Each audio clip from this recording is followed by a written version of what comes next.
មុនចេះតែពីបាក់បោកភ្នែកឡើងហាក់បាត់ប្តីទៅណាពីមុនវាចេះតែពីបាក់បោកភ្នែកឡើងហាក់បាត់ប្តីទៅណា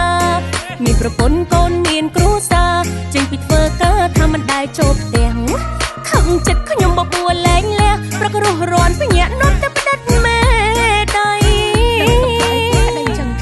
កាលខ្ញុំនៅជាប្រពន្ធប្រលឹមដេកយំយកដេកចាំប្តី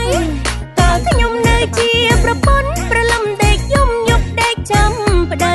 ហត់ចិត្តស្ទើរតែរៀងរាល់ថ្ងៃលោកប្តីចង់រៃញៀនស្រីផឹក